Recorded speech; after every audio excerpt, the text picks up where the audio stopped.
So this other America that Martin Luther King talked about, this token integration that Malcolm X talked about, the things you saw Bishop Nathaniel bring out about how they devour the poor secretly, it's all these things to give you that illusion, affirmative action, you understand, white fragility.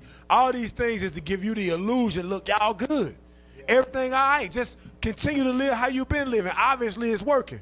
It ain't working. Play that for us real quick. So this is Sister Fannie Lou Hamer. She spoke very passionately about America. All right, and this is in 1968, ironically.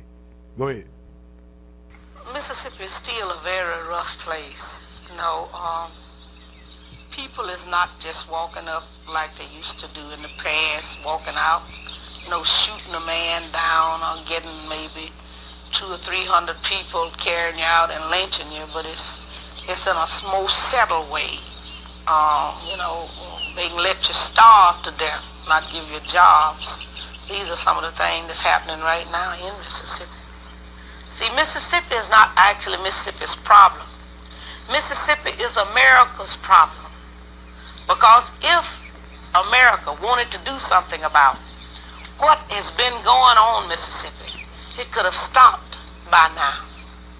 It wouldn't have been in the past few years between 40 and 50 churches bombed and burned. You see, and Pause. Why they never talk about that?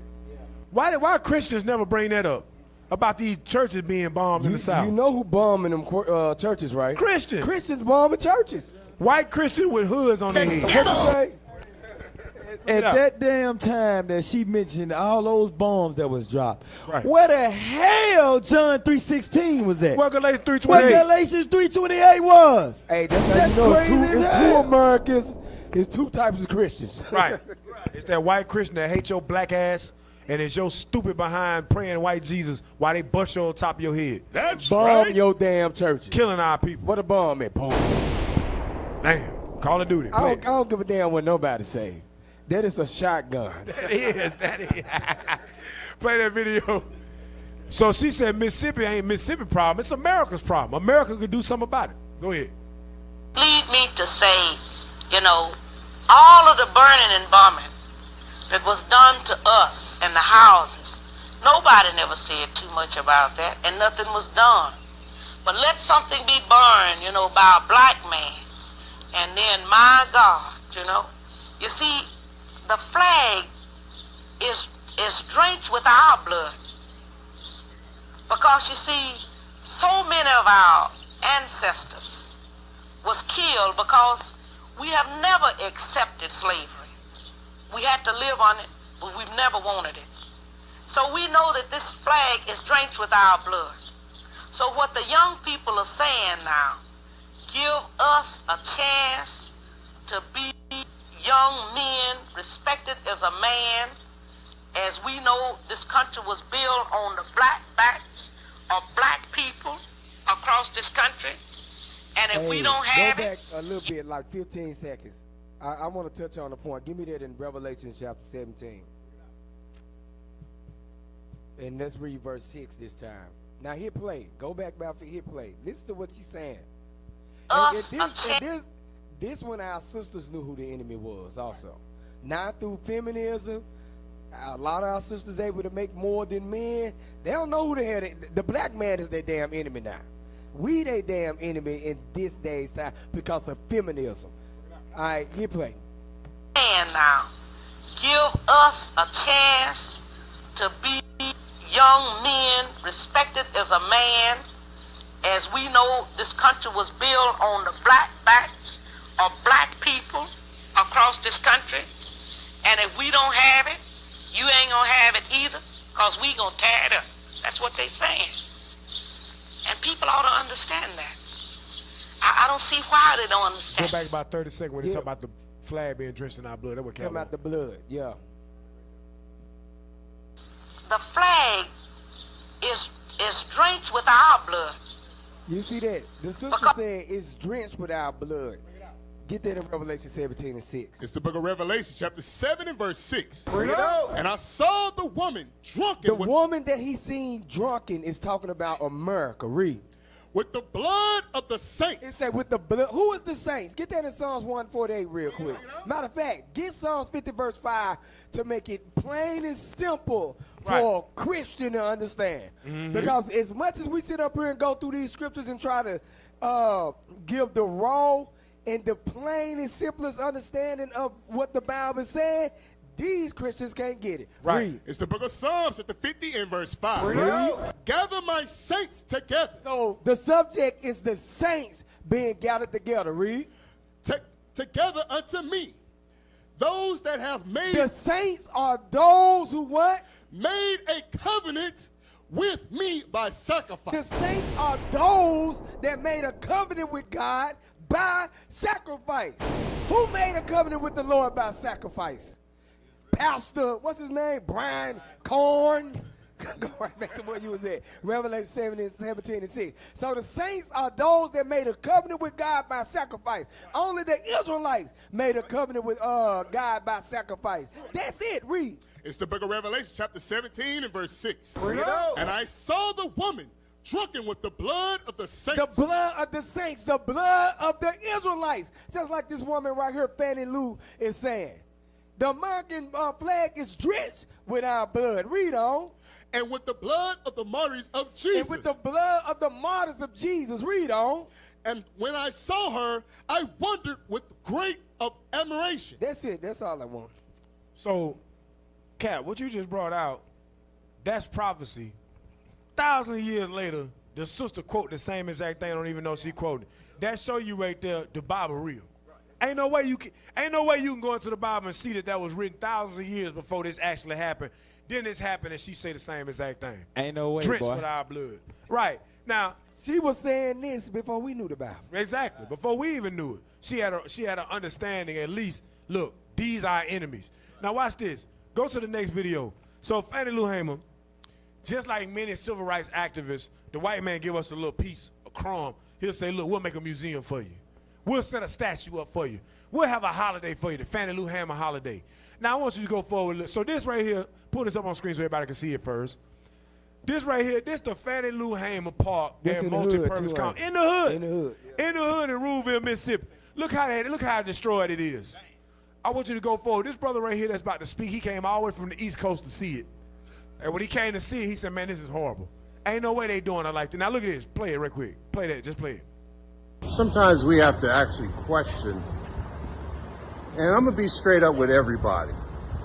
Sometimes we have to question what's our motive when we complain about so many things, but we don't even take care of our icon's name and reputation. I did something down in Augusta, Georgia about James Brown, but here,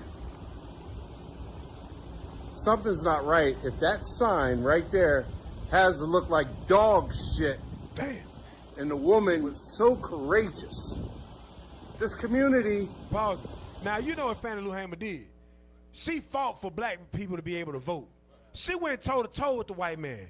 Bro, they sterilized the sister without her knowledge. She went in to have a procedure done. They sterilized her, stopped her from having kids without her knowledge, man. The devil! That sister put her life on the line for her people. And what she thought was right, which was to give us an opportunity to vote so we can get our leaders in there, so we can teach and have our people in a position of authority where we can start making some laws up for ourselves. Because in her mind, she thought that was the only thing. She didn't know the scriptures. But she still fought and put her life on the line. They beat the sister, beat her bad. She went and appealed before the Supreme Court for black people to be able to vote and won. She one of the reasons that black people can vote today. And look how black people treat us. And they don't even teach about her. Nope. They don't even teach. The women need to see that imagery right there. Right. They need to see what their woman has done. And notice she got a natural hair. Right. She don't got no long ass weave. Nope. And I don't give a damn how y'all feel. I'm gonna say it and I'm gonna keep saying it. Bring it out. If you wear that long ass weave, I still think you don't believe. I think you hate yourself. Right. Period. It is what it is. Straight up. Hey, I've been saying this for what, over 10, 11 years Yep. now. I don't care how you feel. hey, so now give me the Rasheem Carter video. Let me show you it ain't changed. Because some of y'all said, well, that was when Fannie Lou Hamer was living. That was in the 60s. It done changed now. No, it ain't changed. Give me the Rasheem Carter video right quick. And give me Psalm 44 and 14. You got that? Rasheem Carter video. Yep, pull it up. Let's play it. So ain't nothing changed. Same thing going on in the South in particular. Play it. From the beginning, please. All right, play it. A modern-day Mississippi lynching is how attorneys are describing the death of a Fayette man. 12 News' Tia McKenzie has the update on the death investigation of Rasheem Carter. Tia? Melanie, it's a story that has gained national attention. Fayette, Mississippi native Rasheem Carter was contracted to work in Smith County last year. Now eyes are on Mississippi as the Department of Justice takes a look into the mysterious death of Rasheem Carter. The Mississippi Bureau of Investigations released a statement in the death investigation of Rasheem Carter. This comes after Carter's skeletal remains were found 1 month after his disappearance in Smith County. 25-year-old Rasheem Carter was reported missing on October 2nd of last year. His remains found November 2nd. The Mississippi Bureau of Investigations is assisting Smith County Sheriff's Office in the investigation, and now the Federal Bureau of Investigations also. I have been in contact not only via letter with the Department of Justice, but we have spoken with an official with the Civil Rights Division, and this case is now on the Department of Justice radar. Paul, it was not so what previously we on their trying to radar. do, y'all, we still trying to go to the white man to right our wrongs in our community. That's what we doing. The same thing Fannie Lou Hamer was saying, same thing Malcolm X was saying. We be trying to go through the court system. This court system is the same court that's set up on the bones and the blood of the Native American Indians, which is our people. So we expect some type of justice from these people. We're not going to receive justice. Our justice come from heaven. Now go to that next video real quick, that right there. So once again, Israel united in Christ in the midst. Let's see what happened. Let's see what happened. Pull that up real quick. This the mighty Bishop Yawasop right here. We went to Taylorsville, Mississippi, and stood up for our brethren. Took thousands of men out there and took over the streets. You understand? It's so change. You understand? Bishop Yawasop bringing it out. Watch this. Go to the next one. Deacon Isaac, you already know what it is. Bringing it out. Go ahead. So we was there. I know. I want that video next. Look at all these mighty men right here. Yes, look at the brothers going out there to rise up. And look, these brothers came from all over the country, y'all.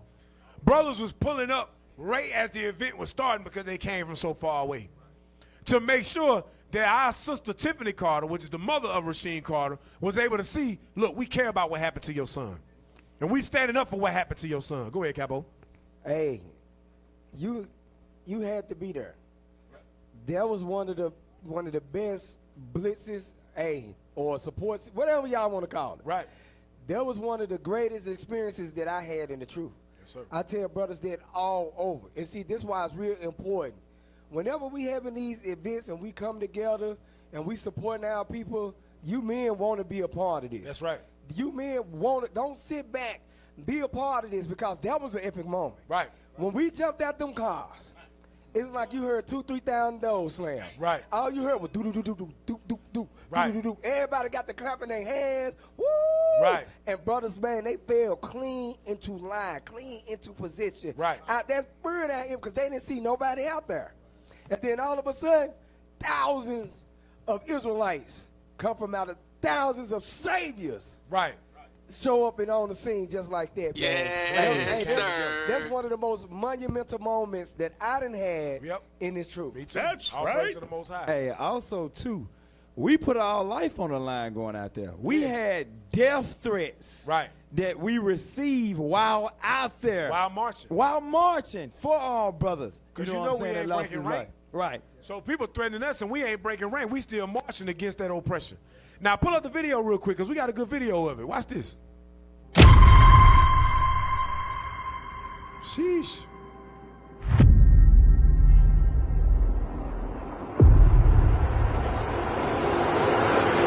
Some of us used to sell drugs. Not no more. Not no more. So you see, brothers, did they pause? That was it. Hey, give me Psalm 44:14 again. Psalm 94:16. So what it's showing you is black men rising up for their people, y'all. Play that. Read that for me real quick. Come on. It's the book of Psalms, chapter 44 and verse 14. We got the solutions, man. Come on. That maketh us a byword among the heathen. So we a byword. They call us niggas and coons and spicks, bro. They shoot us down in the streets. Go ahead. A shaking of the head among the people. And when they see us, they just shake our head. Go ahead. Shake their head. Go ahead. My confusion is continually before me, and the shame of my faith have covered me. It said, my confusion is continually before me, and the shame of my face covereth me. Brothers and sisters, we out here in these streets confused. This is why we got to go march. Y'all be like, why y'all always marching? It's to show our people that we can do it. Unity is possible. Black men, Hispanic men, Native American men on one accord, in unity, in the Spirit of God. That is possible. That's what we're trying to show you. Pull that back up. Right there. That's what we're trying to show y'all. Yes, sir. Because at the end of the day, read 22. Verse 22. Go ahead. Yea, for thy sake are we killed all the day long. That's what we rising up for. Our people being killed. That every time a brother or sister gets shot down in these streets unjustly, whether it's by their own people, because we don't just go when white folk do it. We go, because we went to Chicago and there wasn't no white man killing us. It's us killing us.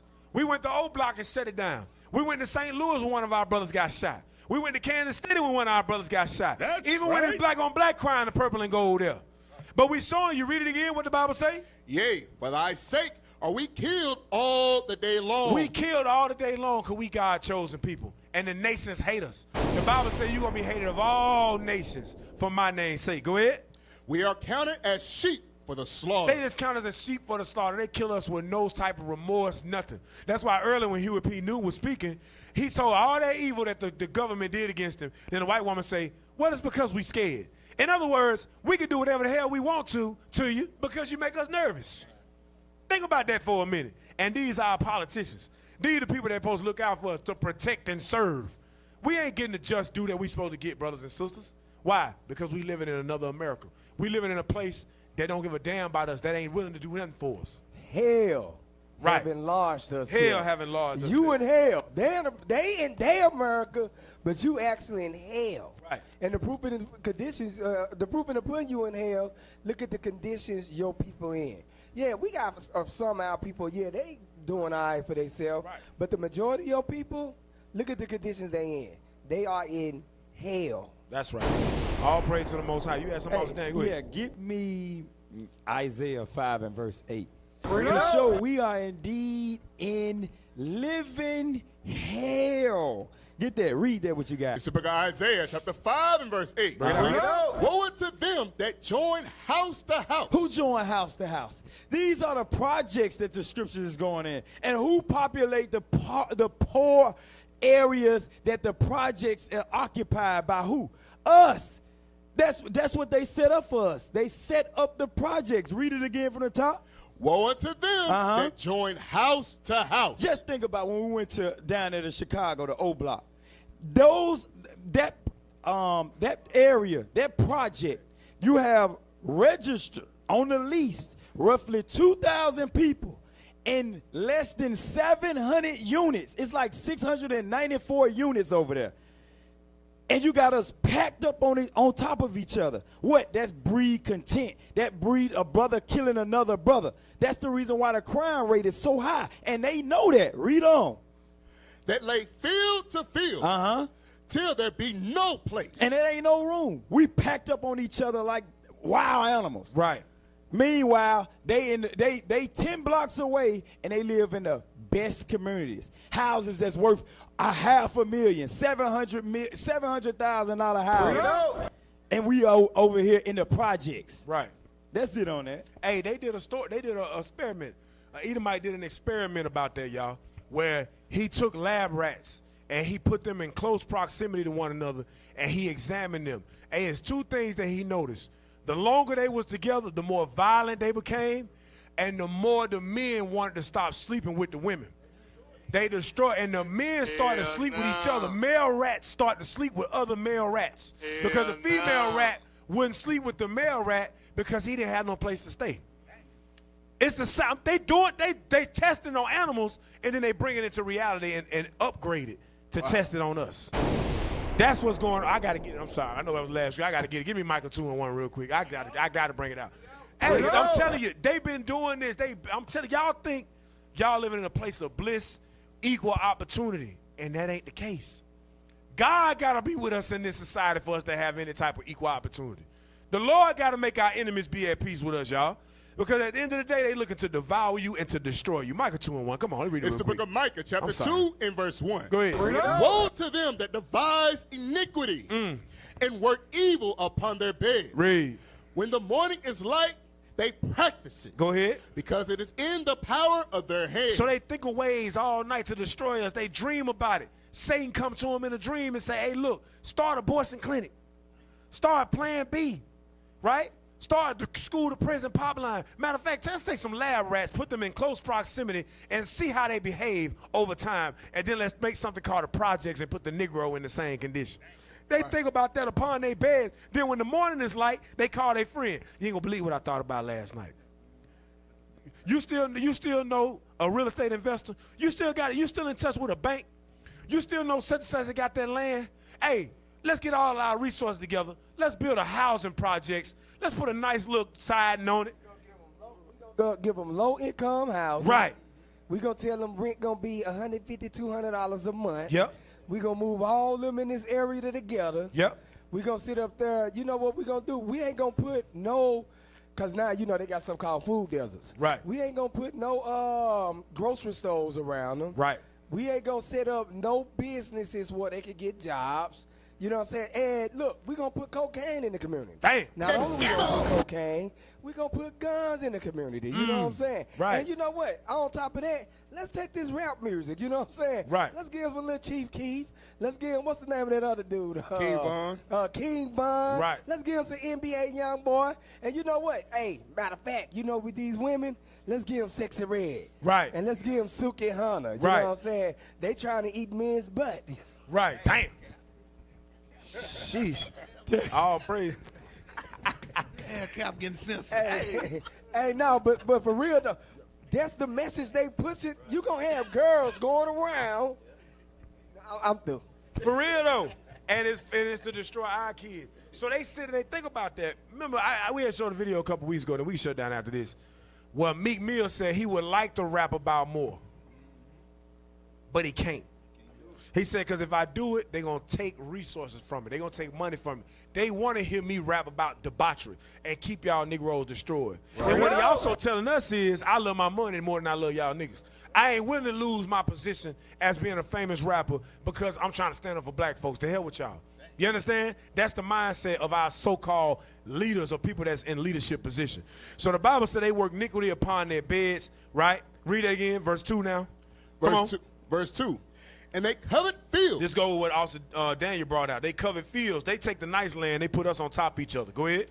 And take them by violence. And they murder us for it. Go ahead. And houses. And take them away. Read. So they oppress a man. They oppress a man. And his house. Read. Even a man in his heritage. So they oppress a man in his house, even a man in his heritage. This Bible is our heritage. They took the Bible from us. Gave us their understanding of it. Now we all confused. Now we got our own brothers, the urban apologetics, coming against us based off stuff they learned from their slave master. The devil! Want to kill us, want to do harm to us. Our own brothers, because the white man taught them his understanding of the Holy Scriptures, which is the wrong understanding. Now, Can't nobody teach it but us. Them niggas crazy. Yeah, they crazy. Them niggas is crazy. That's all I want to say. They bug the hell out. What is the nation?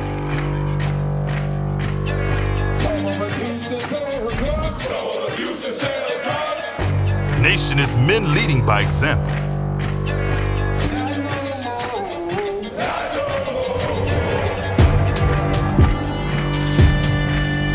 Nation is family.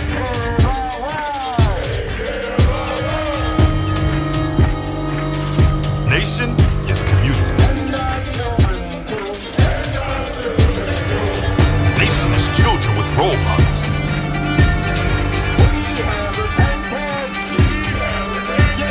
Nation is unity.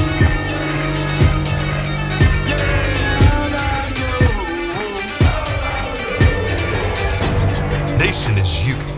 And finally, my brethren, be strong in the Lord. His word